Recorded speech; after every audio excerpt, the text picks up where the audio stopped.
Montessori firmly believed that making children learn things was not as important as keeping intelligence alive. The key, then, is to develop a learning environment in which the child's intelligence can naturally unfold. Perennial philosophy has guided the works of John Miller, Parker Palmer, amongst other contemporary holistic educators. The perennial philosophy usually acknowledges multiple dimensions of reality. In his classic The Perennial Philosophy, Huxley gives a definition. The perennial philosophy is primarily concerned with the one, divine reality substantial to the manifold world of things, and lives, and minds. The main incorporated themes of perennial philosophy that have by holistic education are divine reality, oneness, wholeness, and multiple dimensions of reality. Indigenous or Aboriginal or Native worldviews from all over the world are filled with reverence for nature, the earth, the universe, and the spirit. They emphasize the organic interconnectedness of all beings. The indigenous worldviews are multidimensional in character. According to Black Elk's account, Wakantanka stands for the infinite as well as the finite dimensions. It is everything, and yet above everything, the source and end of everything, and the one who watches over and sustains all life. The major ideas included the indigenous worldview that have been built into the theories and practices of holistic education are reverence for nature, the earth, the universe, and the spirit, the interconnectedness and sacredness of reality, and humans' reintegration with nature.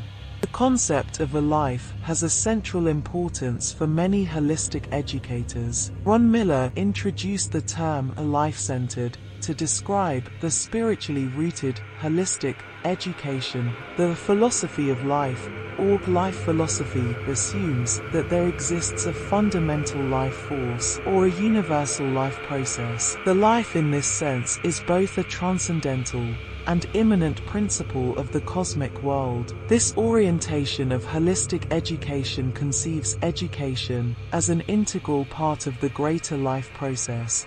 That is, education is a manifestation of life, and at the same time a vehicle in the service of reconnecting human life with the fundamental life. This life force generates and organizes all beings in the cosmos. Our lives have a purpose, a direction, a meaning, and a goal that transcends our personal egos and particular physical and cultural conditioning. It recognizes that we are connected, at deep and profound levels, to the continuing evolution of life and the universe. The ecological perspective is so integral in contemporary holistic education that the term holistic is often interchangeably used with ecological. A large part of holistic education can be seen as ecological holistic education. The holistic philosophy would seem to forward an ecologically sensitive view of the educational process. The ecological worldview is often addressed in holistic education through ecological literacy, where topics such as environmental issues, dialogues with nature, the interdependence of reality, and sustainability are explored. Edward Clark, David Orr, and Ramon Nova have been some of the most active contemporary holistic educators in this area. Systems theory is a theoretical attempt to explore the cosmic world. Similarly to the ecological worldview, systems theory also recognizes the interdependence of all things, but its exploration of the subject is based on systemic explanations of the dynamic structure of the universe, or the cosmic world. This systemic worldview is present in the holistic theory of Ron Miller, a theory based on multiple levels of wholeness. In the integrated curriculum of Edward Clark, a systemic curriculum built on system thinking. And in the work of few other scholars, most notably Thomas Berry and Atsuhiko Yoshida, in the field of holistic education. Thomas Berry provided one of the most magnificent visions of education that has ever emerged. Education, in his view, is not a human enterprise, but rather an ongoing process of the universe itself. Yoshida appeared in the discussion of Japanese life philosophy, tried to develop his model of holistic education through his extensive studies in postmodern, non-mechanistic, non-reductionistic, systemic sciences, including Jansch's theory of the self-organizing universe. The most relevant work of Noddings to holistic education has been her ideas on caring relations. Noddings has proposed a caring-centered education that calls for the cultivation of relations of care in school, which includes caring for the self, for the inner circle, for distant others, for animals, plants, and the earth, for the human-made world, and for the world of ideas. Similar to Noddings, but focusing more on the egalitarian aspects of relationships, Eiler designed a model of education, which she called a partnership education. Noddings' thoughts on a caring relations, and Eiler's ideas on partnership education, are directly or indirectly present in the works of virtually every holistic educator. For methodological purpose only, holistic education has noted 4 pillars of learning in the 21st century. This starts with learning to ask.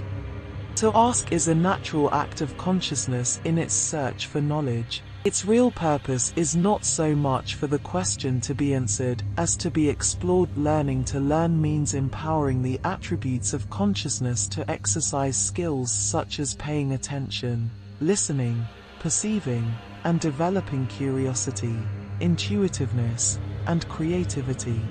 Learning to learn means having the ability to direct and take responsibility for one's own learning, for keeping oneself up to date, for knowing where to look for knowledge. This type of learning is radically different from acquiring itemized codified information or factual knowledge, as often stressed in conventional curriculum and in rote learning. Rather, it implies the mastering of the instruments of knowledge themselves. Learning to do is linked learning a profession and to productive work, learning to adapt to the needs of work, and ability to work in a team, along with the strategic use of knowledge to resolve problems and make rational decisions in generating quality goods and services. Learning to do means knowing how to take risks as well as take the initiative. This pillar of learning implies in the first place for application of what learners have learned or known into practices.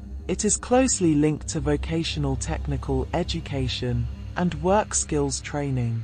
However, it goes beyond narrowly defined skills development for doing the specific things or practical tasks in traditional or industrial economies. The emerging knowledge-based economy is making human work increasingly immaterial.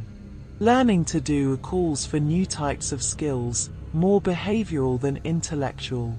The material and the technology are becoming secondary to human qualities and interpersonal relationship. This pillar implies an education taking 2 complementary paths.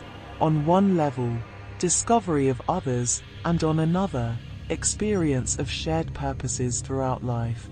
Specifically, it implies the development of such qualities as knowledge and understanding of self and others, appreciation of the diversity of the human race, and an awareness of the similarities between and the interdependence of all humans, empathy, respect of other people and their cultures and value systems. Learning to be means the discovery of true human nature and encounter with the essence of oneself, which goes beyond the psychic apparatus of thoughts and emotion.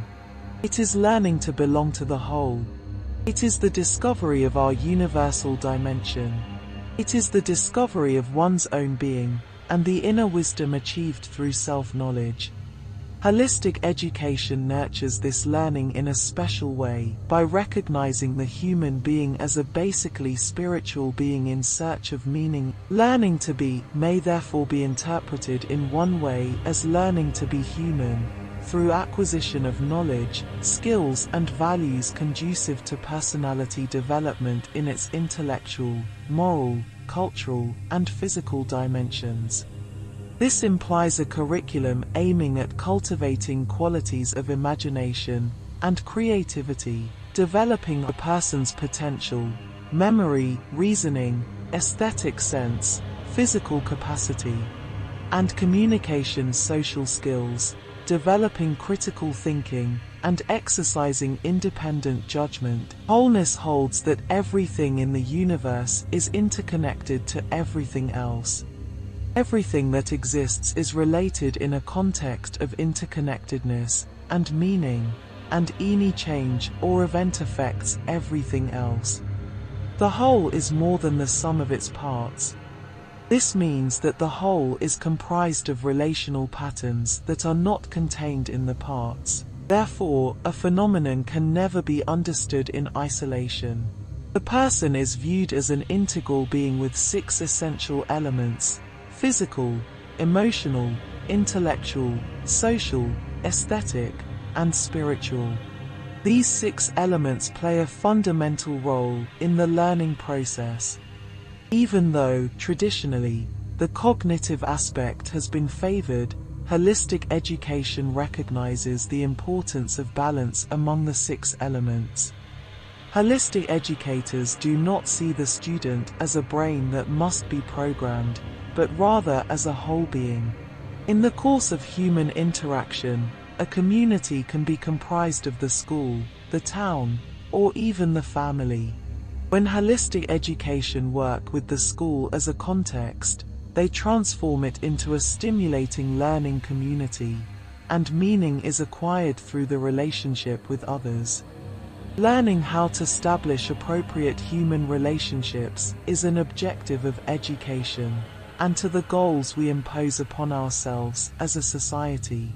It is a crucial dimension of holistic education, given society's current situation, replete with the prevailing value of exploitation, control, success, and competition. The ideal of unlimited economic growth has resulted in people pinning their hopes for happiness on the consumption of products and superfluous gratifications. Holistic education recognizes this social crisis. The planet is the 4th context of our lives and of the learning process. Traditionally, the planet has not been taken into account because it has not been perceived as a context for holistic educators. The planet is Gaia, a complex and harmonious organism of dynamic processes, and integrated whole that is alive and self-regulating, of which human societies, as well as economic, political, and cultural systems, are dependent subsystems. The primary whole, the complete context that gives meaning to our being, the spiritual dimension of human existence.